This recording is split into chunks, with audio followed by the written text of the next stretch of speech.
Vos enfants arrivent le matin, donc l'établissement est ouvert à partir de 7h30 et les cours commencent à 7h55. Pas pour tout le monde, mais le premier cours a lieu à 7h55.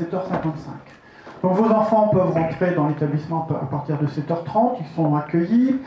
À partir de 7h55 jusqu'à 8h40, le collège reste ouvert, la grille du collège reste ouverte avec toujours un surveillant à la porte. Donc si vos enfants commencent à 8h40, ils peuvent arriver dans l'établissement entre 7h55 et 8h40, il n'y aura aucun problème, ils seront accueillis. S'ils arrivent entre 7h55 et 8h30, on leur demandera d'aller automatiquement en études.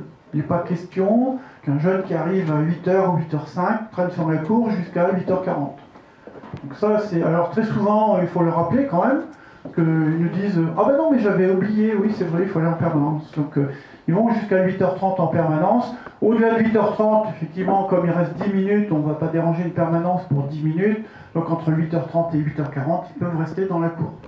Voilà, temps d'arrivée. Les retards, eh bien, dès qu'on a dépassé l'heure, on n'est plus à l'heure, c'est-à-dire 7h56, on est en retard. Donc quand on est en retard, on passe à la vie scolaire et on va chercher une autorisation de rentrer en cours. Alors, parce que le retard, c'est le retard, quoi. On a décidé qu'on n'acceptait pas, un jeune ne peut pas se rendre directement en cours, il est obligé d'officialiser son retard. Au bout d'un certain nombre de retards, mais ça Madame Elisan va en parler tout à l'heure, eh bien il y aura forcément une sanction. Alors pas parce qu'on est là pour punir les élèves, mais simplement parce que dans le monde de l'entreprise, quand on les forme, eh bien c'est pour la suite. Et dans le monde de l'entreprise, on n'accepte pas le retard. Donc je pense que c'est un bon moyen de les habituer à être sur leur lieu de travail à l'heure. Voilà. Donc la cantine, pour ceux qui restent à la cantine, il y a un tour de rôle.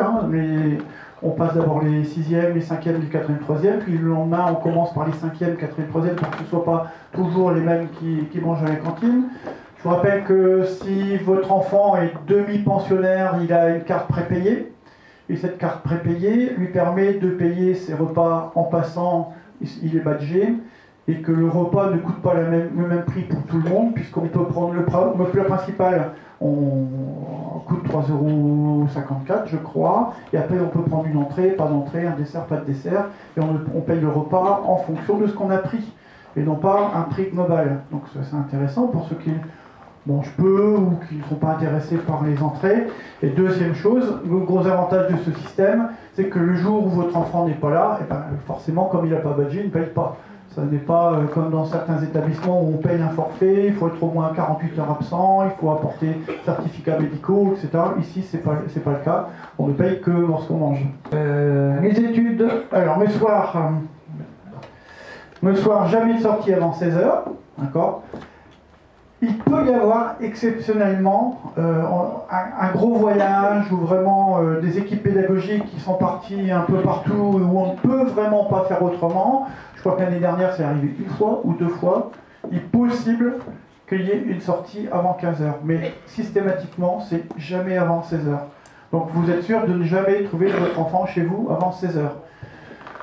Par contre, après, donc vous n'êtes pas obligé de donner l'autorisation de sortie. On vous demande effectivement si vous voulez que votre enfant sorte à 16h ou avant, si au cas il doit sortir. Mais de toute manière, il y a toujours des études. Voilà.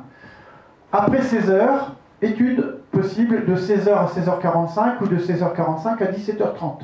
Mais contrairement au matin, on n'accepte pas des départs tous les 5 minutes. C'est où on prend un créneau de 45 minutes ou on prend un créneau d'1h30. Je rappelle que cette étude est gratuite. Il n'y a pas de frais d'étude, ça fait partie de l'ensemble de la scolarité, des services qu'on peut vous rendre. Sur ce temps d'étude de 16h à 16h45 et de temps en temps de 16h45 à 17h30, vous pourrez trouver des enseignants dans l'aide aux devoirs. Devoirs faits, nous ça fait très longtemps, il y a eu une réforme, mais ça faisait très longtemps qu'on accompagnait effectivement les jeunes déjà sur le temps d'études. Alors c'est pas tout le temps, parce qu'on n'a pas toute l'équipe disponible sur les temps du soir. Il y a au moins une surveillante, et on a des surveillantes qui ont la capacité d'aider les jeunes au niveau des devoirs, surtout en classe de 6e. Et de temps en temps, on a des enseignants qui viennent s'y rajouter. Vous verrez dans un emploi